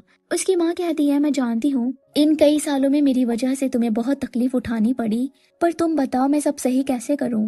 वो बोलती है जरूरत नहीं, मैंने आपको बहुत पहले ही माफ कर दिया। आपको वापस जाना चाहिए, ठंड बहुत है। मैं घर आने के बारे में सोचूंगी। यहाँ जब चाओ सांग्यान को रेस्टोरेंट में सोते हुए देखती है और जब उसे पता लगता है कि ये यहीं पे कई दिनों से रह रहा है, तब इरफान से पूछती है क्या तुम दोनों के बीच कुछ झगड़ा हुआ है। वो कहती है नहीं, वैसे भी हम दोनों अजनबियों की तरह एक छत के नीचे रहते हैं। फिर से वो सांग्यान का मैसेज देखती है कि आज भी वो नहीं आएगा। एक रात सुहाव चाओ के साथ उसके घर तक आता है और उसे रास्ते में उसके बाहर की पिक्चर्स को प्रमोट करने के लिए थैंक्स बोलता है। वहाँ दूर विंडो से चाओ की फैमिली उन दोनों को अंदर बुलाती है क्योंकि उन्हें लग रहा है कि ये शायद उसका बॉयफ्रेंड है, पर चाओ उसे वापस जाने को कह देती है, वरना अगर वो अंदर गया तो सच में सब सुहाव को उसका बॉयफ्रेंड ही मान लेंगे। सो वो बाई बोलकर चली जाती है। सुहाव को दिन अपनी दादी का कॉल आता है, जिन्हें पता नहीं है कि उसने अपनी गर्लफ्रेंड वांगलिन से ब्रेकअप कर लिया और अब वो उसकी गर्लफ्रेंड से मिलने की इच्छा बताती है। वहीं टीवी स्टेशन में जुआंग इरफान को सांग्यान का मैं खुश हूँ तुम भी खुश रहो वाला क्लिप दिखाता है, जो काफी ज्यादा फेमस हो रहा है और सभी उसे हैंडसम कह रहे हैं। घर पे इरफान सांग्यान की वही मीम मजे में देख रही होती है। उतने में वो उसे पीछे से कहता है क्या ये इतना इंटरेस्टिंग है, मेरी बहन और माँ भी इसे दिन रात दिखती रहती है। उसे पता नहीं था कि वो घर पे ही होगा। वो उससे पूछती है फेस्टिवल में घर नहीं जाना। वो बोलता है मूड हुआ तो देखूंगा। इरफान काम में इतना बिजी रहती है कि एक्सपायर फूड को अलग करके फेंकने तक का टाइम नहीं मिलता। सो ये काम सांग्यान आकर कर देता है और नए सामान लाकर रख भी देता है। जब इरफान उसे इन सब के पैसे ट्रांसफर करने की बात करती है तो वो इसके बदले सारे सामान को सॉर्ट करके फ्रिज में रख देने का फेवर मांगता है और फिर अपने रूम में चला जाता है। पर इरफान उसे मैसेज करके जोर देती है कैलकुलेट करके बताने। वो लिखता है 21, ये तुम पर मेरा उधार है। उसे समझ नहीं आता ये 21 वाली क्या बात है। फिर दिखाया जाता है सांग्यान के वापस आने का रीजन उसने चाओ और इरफान को कॉल पे बात करते हुए सुन लिया था जब वो रेस्टोरेंट में था। चाओ ने जब इरफान से पूछा क्या तुम फेस्टिवल पे अपने घर जा रही हो, अगर नहीं तो मेरे घर आ जाना। वो कहती है नहीं, मैंने बहुत ओवर टाइम कर लिया, थोड़ा रिलैक्स करना चाहती हूँ, इसलिए फेस्टिवल सोकर गुजारनी है। चाओ जब सांग्यान का पूछती है तो वो कहती है वो जरूर जाएगा क्योंकि उसकी अपनी फैमिली के साथ कोई इशू नहीं है और साथ ही वो अजनबी वाली बात भी सुन लेता है। अब दिखाया जाता है हाई स्कूल जब इरफान के टीचर बताते हैं कि उसकी माँ का कॉल आया है, क्या उसके डैड एडमिट है। वो दौड़ते हुए वहाँ जाती है, साथ सांग्यान भी स्कूल स्किप करके बस पकड़ता है और उसे अपना जैकेट देता है जिसमें वो अपना मुंह छुपाकर रो लेती है। हॉस्पिटल पहुंचकर अपने डैड को सीरियस कंडीशन में देखती है। सांग्यान उसे कहता है चाहे कुछ भी हो जाए मैं हमेशा तुम्हारे साथ रहूंगा। अभी टीवी स्टेशन में चियान सबसे पूछ रही होती है कौन रुकने वाला है इस टाइम पे ड्यूटी पे, क्योंकि ज्यादातर तो फेस्टिवल मनाने जाएंगे और वही होता है, किसी को घर जाना है तो किसी को ब्लाइंड डेट पे। इरफान को उतने में सांग्यान का मैसेज आता है कि वो फेस्टिवल के 8 दिनों तक घर नहीं आएगा, सो इसलिए वो इस ड्यूटी की रिस्पॉन्सिबिलिटी खुद ले लेती है। यहाँ सुहाव चाओ को अपनी गर्लफ्रेंड बनाकर अपनी दादी से मिलाने ले जाना चाहता है, जिसके लिए वो उसके वेबसाइट पे बार बार ऑर्डर भेज रहा होता है। वो आकर उसके रेस्टोरेंट में बोलती है मैं सर्विसिंग के अलावा ऐसी चीजों की ऑर्डर नहीं लेती और उसे डांटने लगती है सबके सामने, जिसपे वो उसे ऊपर ले जाता है प्राइवेट में बात करने के लिए और बताता है उसके दादा दादी के बीच कुछ कहा सुनी हो गई, सो उसकी ग्रैंड मदर चली गई ट्रैवल पे। फेस्टिवल पे वापस आने की एक शर्त रखी है कि जब सुहाव अपनी गर्लफ्रेंड से मिलाएगा तभी वो घर आएंगी। पर चाओ को उसकी गर्लफ्रेंड बनकर ऑकवर्ड नहीं होना, कोई और होता तो वो शायद सोच भी लेती, इसलिए सुहाव बार के एक शेफ से फेक गर्लफ्रेंड बनने का ऑर्डर प्लेस करवाता है। उसकी जिद देखकर चाओ एक शर्त रखती है, ठीक है दोस्त होने के नाते मैं तुम्हारी मदद करूंगी, लेकिन मैं ऐसा वैसा कुछ नहीं करूंगी जो एक गर्लफ्रेंड करती है। सुहाव उसकी इस कंडीशन को मान जाता है। वही ऑफिस में त्यान नाम की एम्प्लॉय इरफान से कहती है अगर कुछ काम में मदद लगे तो मुझे बताना। वो कहती है कोई बात नहीं, आप अपने आने वाले बच्चे का ख्याल रखना।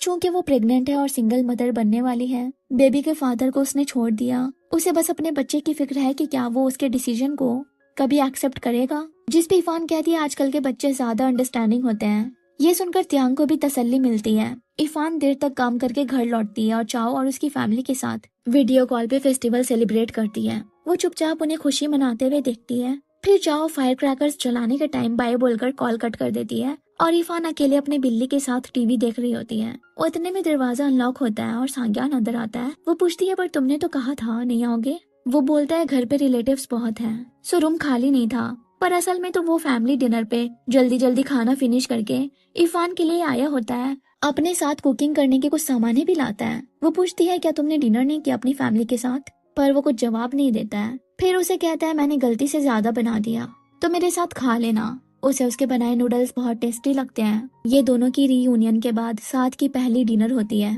देन दोनों टीवी देखते हैं। उतने में इरफान की माँ का वीडियो कॉल आता है जो अपनी फैमिली के साथ डिनर कर रही थी। उसे फेस्टिवल विश करती है। उनके कहने पे जिया भी विश करती है मुंह बनाते हुए। वो उसकी बात अपने हस्बैंड से भी कराती है, खुद भी थोड़ा बहुत बात करती है और उसके काम वगैरह के बारे में पूछती है, फिर कॉल कट कर देती है। इरफान टीवी देखते देखते वही कॉच पे सो जाती है। जब उठती है तो सांग्यान से बोलती है मैं जा रही हूँ कमरे में सोने, पर जाते हुए फेस्टिवल की विशेष देती है। वो भी उसे विश करता है। इरफान के डैड के फ्यूनरल पे उसकी आंटी ने उसकी माँ से बोला इसे क्या तुम अपने साथ रखने वाली हो, अभी तुम्हारी उम्र ही क्या है, एक बच्चे को साथ रखना तुम्हारे लिए परेशानी होगी, तो क्यों ना तुम इसे अपनी सास के पास छोड़ दो। ये सारी बातें फ्यूनरल में मौजूद सांग्यान भी सुन रहा होता है। उसकी माँ ने भी उसे उसकी दादी के पास छोड़ते हुए कहा जब मैं सेटल हो जाऊंगी तो वापस लेकर जाऊंगी तुम्हें। देन कुछ टाइम बाद उसकी दादी भी बहुत बीमार पड़ जाती है और आखिर में गुजर जाती है। सो उसके अंकल उसे अपने साथ ले आते हैं, पर वो लोग खास करके उसकी आंटी उसके साथ सही से सलूक नहीं करते हैं और हमेशा उसे अपनी माँ को कॉल लगाकर उनके साथ वापस चले जाने को कहते रहते हैं। एक रोज वो खाने का कुछ ले रही होती है तो बैग में पैसे नहीं दिखती जो उसकी आंटी ने दिए थे। उसको समझ नहीं आता कि कहाँ खो गया हर बार की तरह। सड़क के किनारे बैठी होती है मायूस। तब सांग्यान बास्केटबॉल खेलता हुआ आता है और पूछता है क्या हुआ, उदास क्यों दिख रही हो। उसने सोचा कहीं उसकी आंटी को पैसे खोने के बारे में पता लगा तो ना जाने क्या करे। सो वो उससे 20 वॉन उधार मांगती है।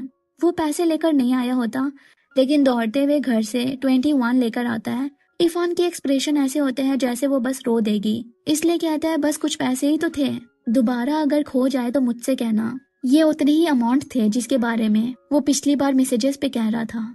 एट प्रेजेंट सांग्यांग फिर से घर वापस जाने के लिए रात के वक्त निकल जाता है। अगले दिन इरफान से मिलने चाओ और श्यांग आते हैं उसके लिए मिठाई लेकर। वो उन्हें बताती है अपने और सांग्यान के एग्रीमेंट के बारे में कि जब भी कोई गेस्ट लाए तो दूसरे को बताना है। सो वो उसे कॉल लगाने के बारे में सोच रही होती है। चाओ गेम खेलने के लिए पोकर कार्ड्स लेने जाती है और श्यांग सांग्यान के बाथरूम।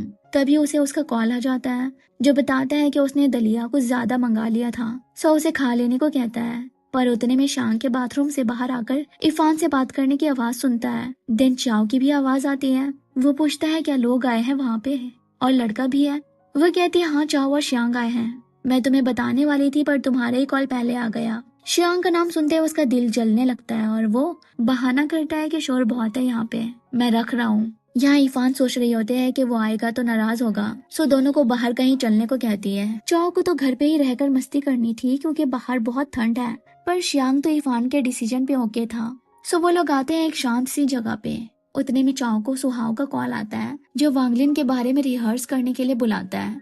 वो ओके फाइन बोलकर कॉल कट करती है और देखती है तो श्यांग इरफान को अपना जैकेट उड़ा रहा था ताकि उसे ठंड न लगे। शाम तक चाओ श्यांग की गाड़ी रेस्टोरेंट बार के पास रुकवाती है और ऑर्डर देने के बहाने से निकल जाती है। श्यांग लांग दिन इरफान को उसके अपार्टमेंट तक छोड़ता है। वो चाओ को कॉल लगाकर पूछती है क्या बार में सांग्यान दिख रहा है। वो कहती है नहीं तो क्यों, तुम्हें उससे डर लग रहा है क्या।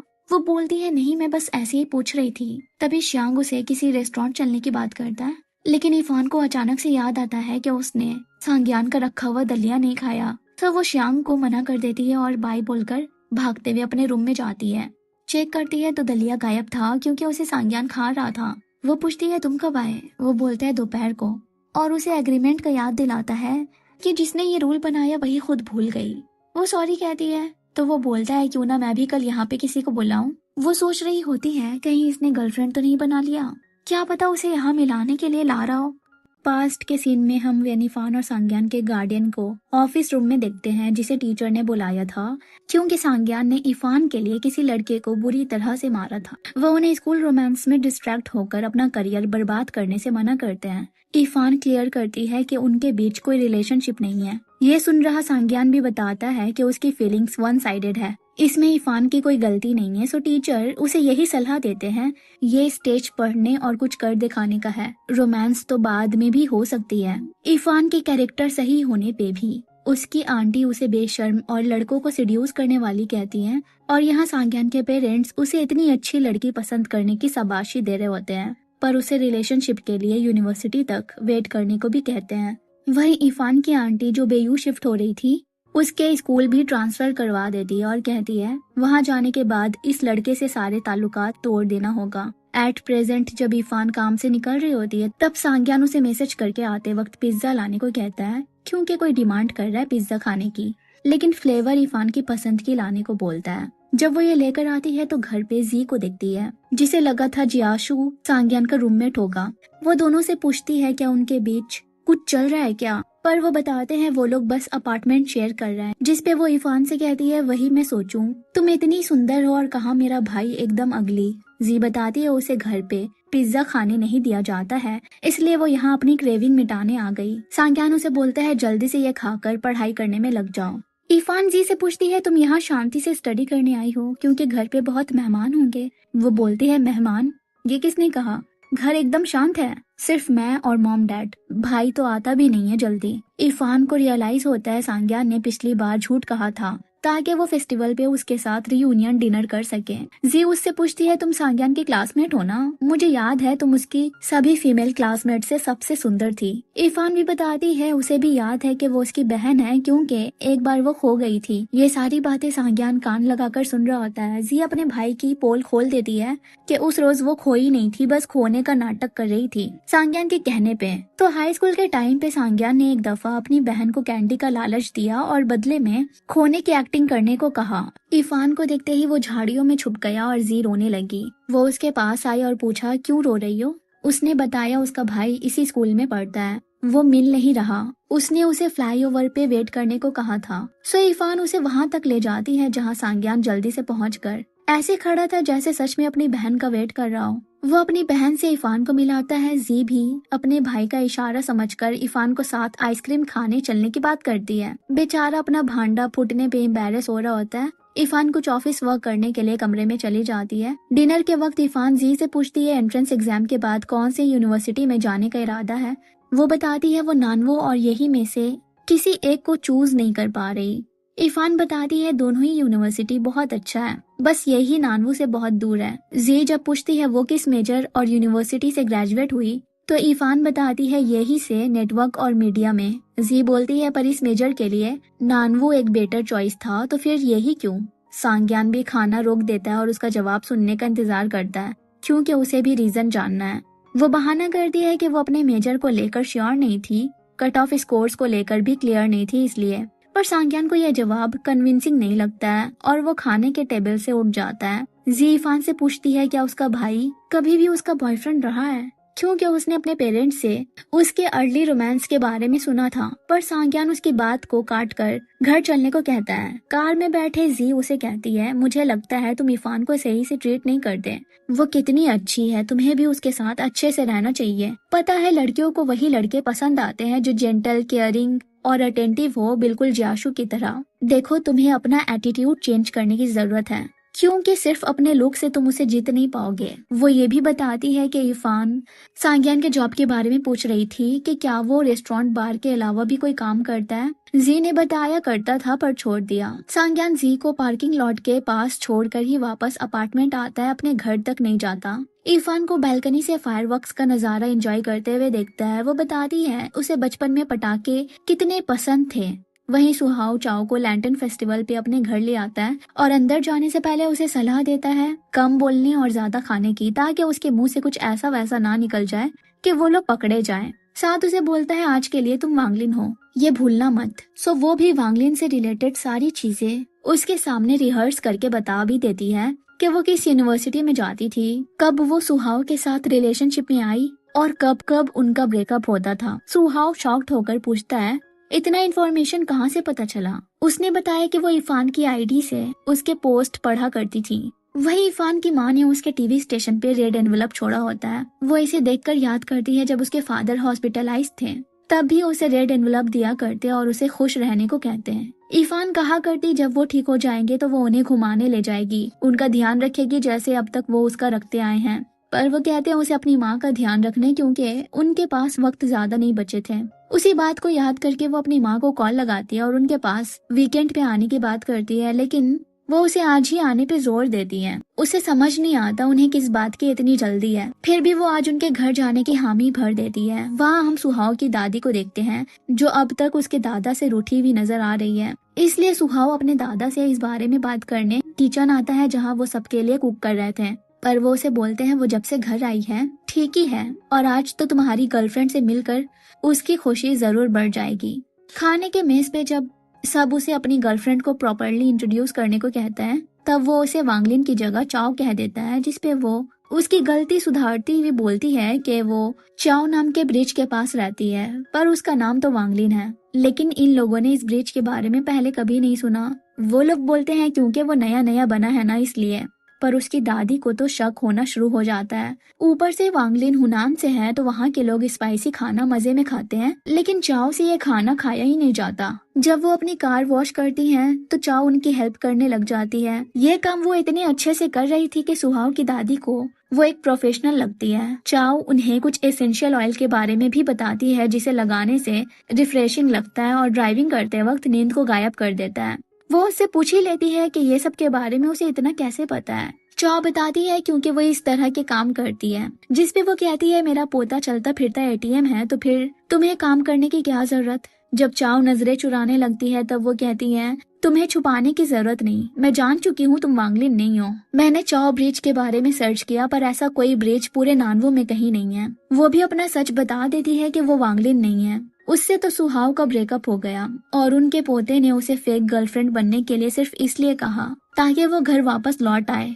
वो उससे पूछती है लेकिन तुम इतनी छोटी उम्र में इतना सब कुछ करना कैसे जानती हो, काम क्या करती हो। वो बताती है वो हर तरह की सर्विस क्लाइंट को प्रोवाइड करती है, चाहे चीजें फिक्स करना हो या बड़े बुजुर्गों से बातें करना हो या टिकट्स के लिए लाइन लगाना हो। वो उन्हें अपना बिजनेस कार्ड भी देती है जिसके QR कोड को स्कैन करके कोई भी अपना ऑर्डर प्लेस कर सकता है। अपने कमरे की खिड़की से सुहाव ये सब देख रहा होता है। इरफान जब अपनी माँ के घर आती है तब पता चलता है कि जिया अपनी ग्रैंड माँ को होम टाउन छोड़ने गई है अपने डैड के साथ।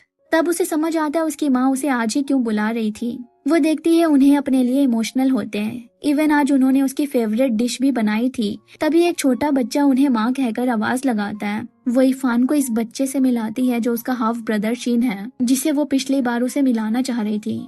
शीन अपनी माँ से इरफान को देखकर पूछता है ये कौन है, तो वो बोलती है ये तुम्हारी बहन है। जिस पे वो कहता है आपने इनके बारे में पहले क्यों नहीं बताया। जिस पे इरफान बोलती है कि उसकी माँ ने उसके बारे में भी उसे नहीं बताया था। इतनी बड़ी खबर ही वो प्रोसेस नहीं कर पा रही थी कि तभी वो अपनी खतरनाक आंटी को देखती है जो उससे मीठी मीठी बातें करने लगती है। चूंकि अब इरफान की जॉब अच्छी है और उससे उन्हें फायदा मिल सकता है। वो उसे बताती है उनका बेटा इसी साल शादी कर रहा है लेकिन वेडिंग हाउस का इंतजाम नहीं हो पाया। वो शेमलेसली इरफान को हेल्प करने को कहती है उस एहसान के बदले जब वो लोग उसे अपने घर पे रख रहे थे।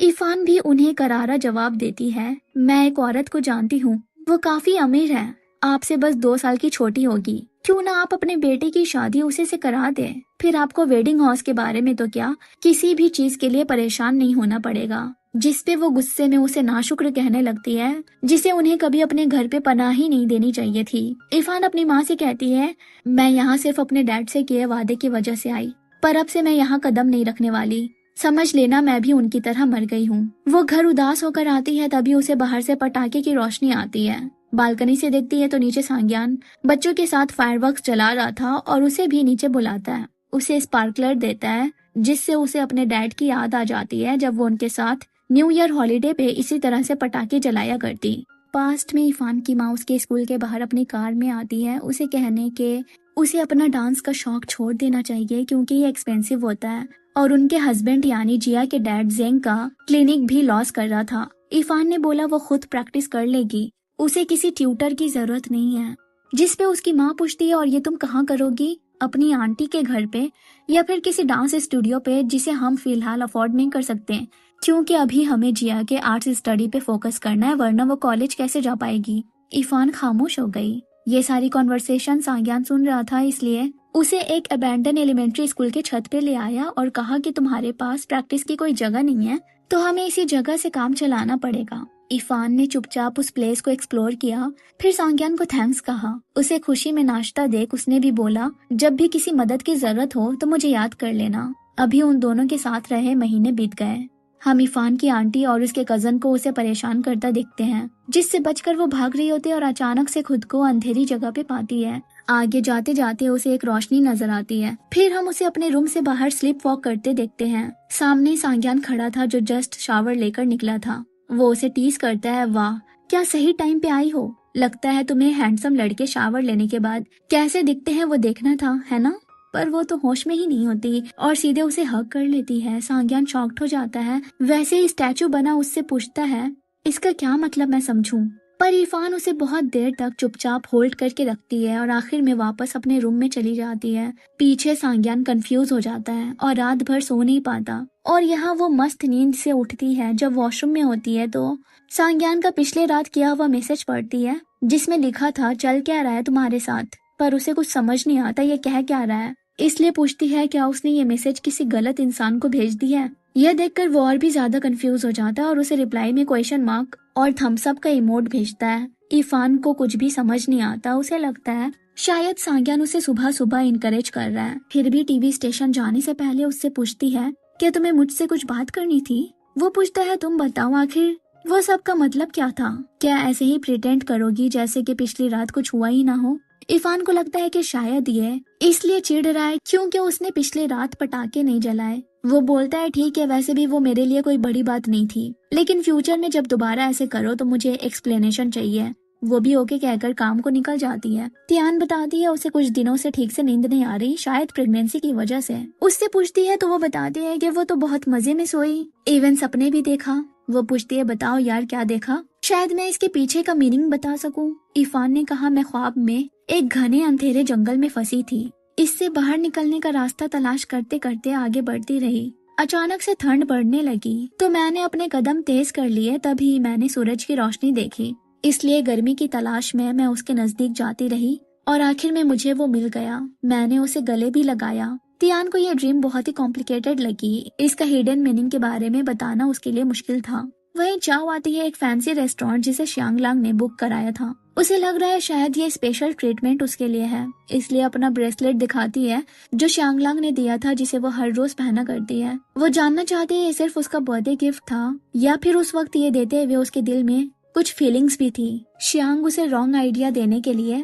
पहले तो सॉरी कहता है, फिर बताता है कि वो उसे सिर्फ अपनी क्लोज फ्रेंड की तरह देखता है। चाव थोड़ी डिसअपॉइंट तो होती है, लेकिन फिर भी उससे पूछती है क्या अब थोड़ा भी चांस है कि वो उसे मोर देन फ्रेंड्स माने, पर उसके हेजिटेशन को देखकर वो ये टॉपिक ही एंड कर देती है। तभी इरफान भी आ जाती है। श्यांगलांग बताता है उसने टेबल सिर्फ अपने और चाव के लिए नहीं बुक किया था। इरफान को भी समझ नहीं आता चल क्या रहा है। शाह भी दोनों को अकेले छोड़कर जाने लगती है क्योंकि माहौल ही इतना ऑकवर्ड हो गया था। श्यांग बताता है एक्चुअली में ये ब्रेसलेट उसने उसे इरफान को देने के लिए दिया जब उसके पेरेंट्स उसके ये ही रुकने पे ना माने और अगले ही दिन की फ्लाइट बुक कर दी, तो वो भागता हुआ चाव के पास आया और उसे ये दिया।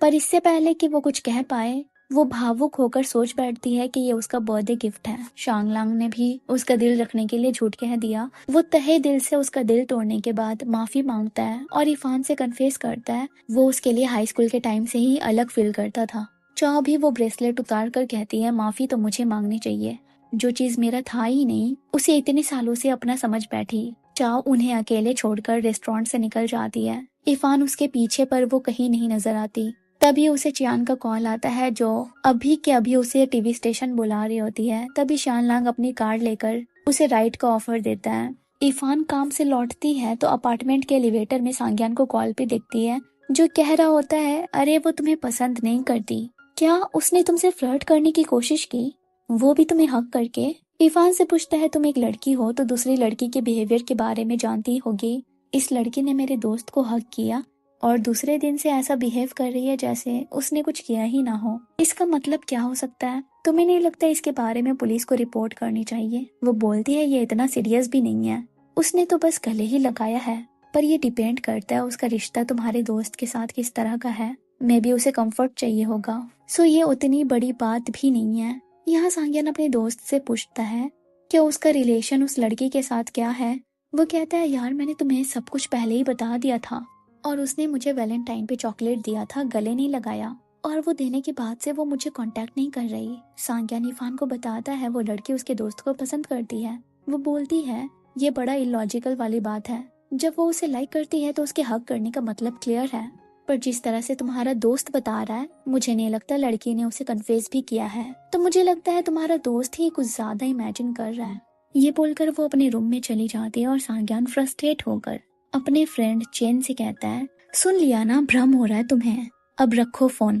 पर थोड़ी देर बाद ही उसे दूसरे फ्रेंड का कॉल आता है जो पूछता है सुहाव ने ग्रुप चैट में बताया तुम रिसेंटली यही आए थे, किससे मिलने, क्या मेरे लिए, और एक से ज्यादा बार आए थे क्या? सो पास्ट में हम उसे यही में देखते हैं जो इरफान के लिए जाया करता और उसे दूर से ही देखा करता था।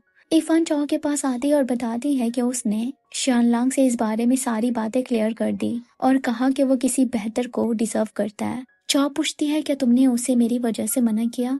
वो बोलती है बिल्कुल नहीं, मैं बस उसके लिए रोमांटिकली फील नहीं करती हूँ, लेकिन वो अब भी हमारा दोस्त है। वो दोनों बैठकर साथ ड्रिंक करती है, फिर सेम ब्रेसलेट बाई करती है और वादा करती है उन दोनों की दोस्ती के बीच कोई लड़का नहीं आएगा और उनकी फ्रेंडशिप हमेशा ऐसे ही बरकरार रहेगी। आखिर में दोनों कन्वीनियंट स्टोर में बैठे नूडल्स खा रहे होते हैं।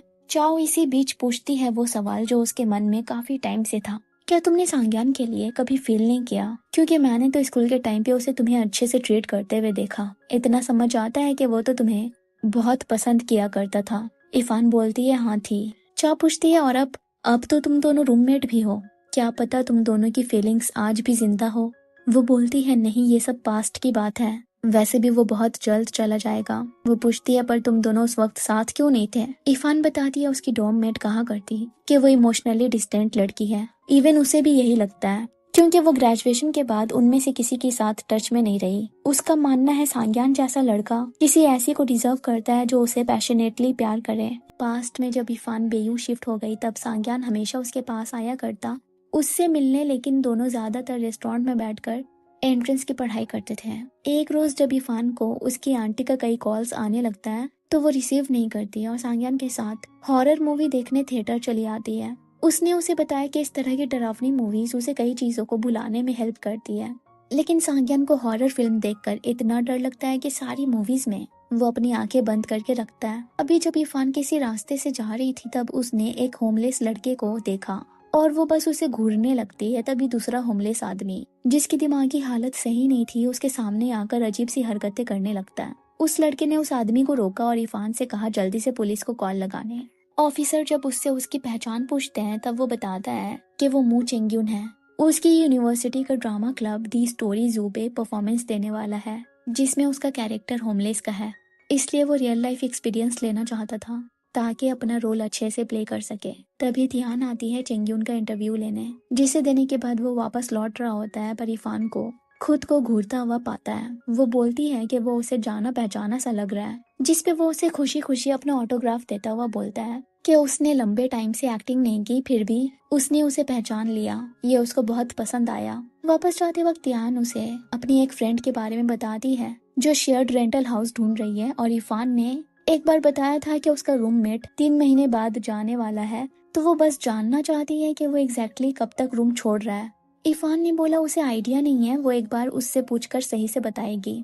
तभी उसका कॉल भी आ जाता है जो उसे मोहल्ले के पास वाली सुपरमार्केट बुलाता है और कहता है इतनी सारी सामानें मुझ अकेले से नहीं उठाई जाएगी। सो वो वहाँ पहुँचती है और गेट के पास उसका वेट करते टाइम चेंग्यून के बारे में ऑनलाइन सर्च कर लेती है। पीछे से आ रहा सांग्यान ये देखकर पूछता है क्या तुम्हें इस टाइप के लड़के पसंद है। वो देखती है उसके हाथ में कोई बैग नहीं होता तो पूछती है अब तक तुमने शॉपिंग नहीं की। वो बोलता है तो क्या वो अब कर लेते हैं। सो इरफान भी अपने कुछ सामान खरीदने के लिए अपना अलग कार्ट लेती है। फिर उसने उससे उसके अपार्टमेंट के रेनोवेशन का प्रोसेस पूछा और ये भी कि कब वो मूव आउट हो रहा है, क्योंकि उसकी कॉलीग के फ्रेंड को रेंटल हाउस चाहिए। वो बोलता है एक बार देख लूं घर का काम कैसा चल रहा है फिर तुम्हें बता दूंगा। उसके बाद वो अपना कार्ड किसी और को दे देता है और इरफान के पास आता है जो सामान के प्राइसेस कैलकुलेट करके कंफ्यूज हो रही थी, लेकिन सांग्यान उसकी मदद फौरन से कर देता है और बहुत सारी चीजें जो वो एक्सपेंसिव होने के कारण नहीं ले रही थी वो सब भी कार्ट में डाल देता है। वहाँ फ्रेश बेरीज टेस्ट कराया जा रहा था। सेल गर्ल ने उसे कहा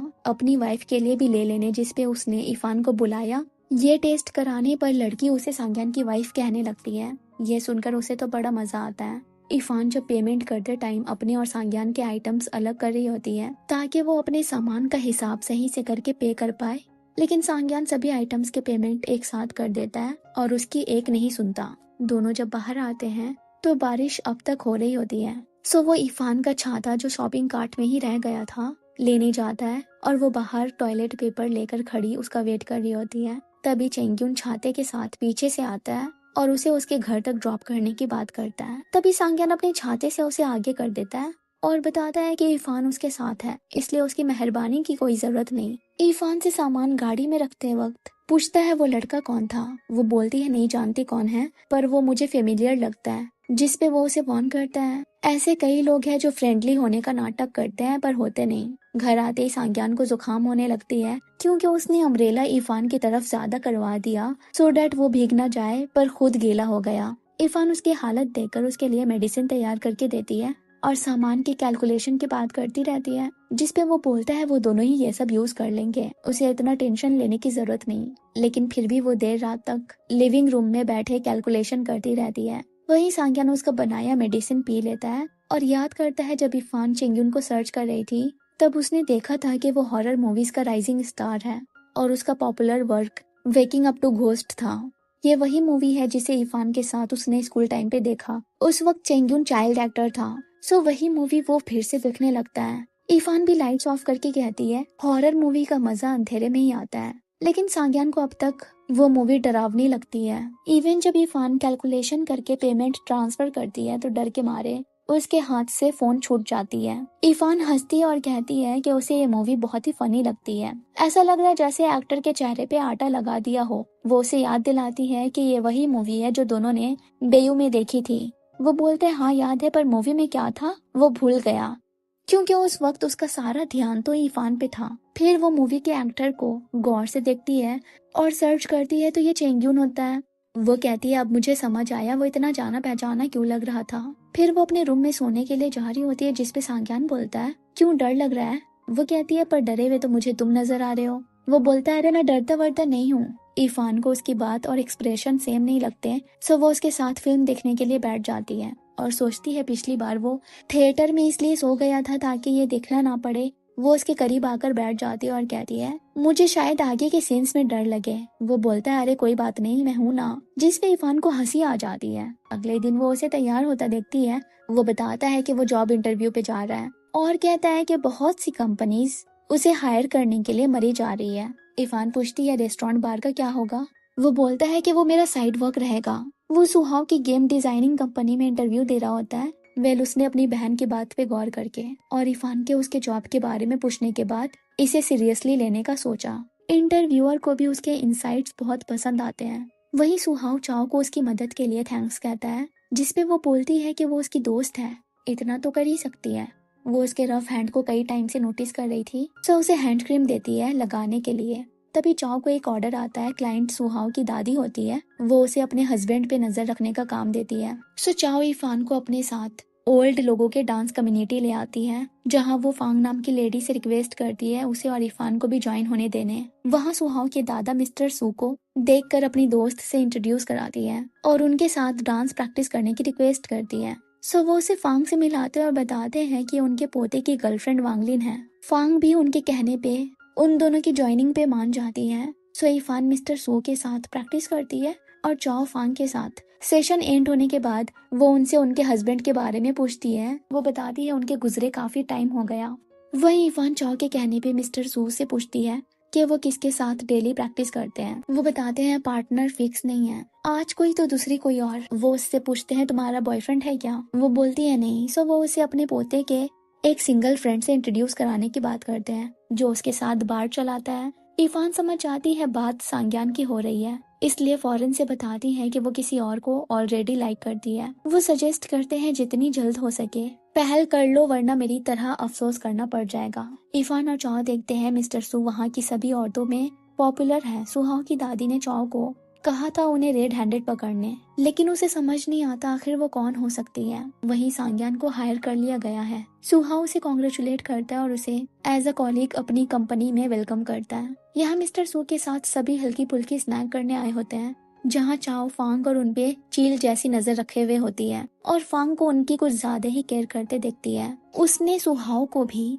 यहाँ का एड्रेस भेज दिया था। सो वो जब आता है तो फांग को देखकर बोलता है ये वो हो ही नहीं सकती, क्योंकि उसकी दादी इससे काफी ज्यादा सुंदर है। फिर वो दोनों को सांग्यान के हायरिंग का सेलिब्रेशन मनाने डिनर पे ले आता है। कॉन्वर्सेशन के दौरान सुहाव बताता है सांग्यान ग्रेजुएट होने के बाद नानवो के बड़े कंपनी में काम करता था, पर किसी वजह से क्विट कर दिया। वो अपने दादा के बारे में भी बात करता है, जो उसकी दादी के फर्स्ट लव है। साथ में इतना लंबा टाइम गुजारा, लेकिन अब इस उम्र में वो ये सब कर रहे हैं। चाओ उसकी दादी की बात याद करती है कि मिस्टर सू कुछ टाइम से उनकी हर बात भूल जाते हैं, इवन उनका बर्थडे भी, जैसे कि वो अब उनकी लाइफ में इम्पोर्टेंट नहीं रही। और वो बस उसे उस औरत पे गौर करने को कहती है कि वो मिस्टर सू के लिए सही तो है ना, क्योंकि अगर वो दोनों सच में एक दूसरे से प्यार करते हैं तो वो उन्हें पूरा सपोर्ट करेंगी। उनका मानना है जब वो मिस्टर सू के दिल से निकल गई सो अब क्या फायदा इस रिश्ते को खींचने का।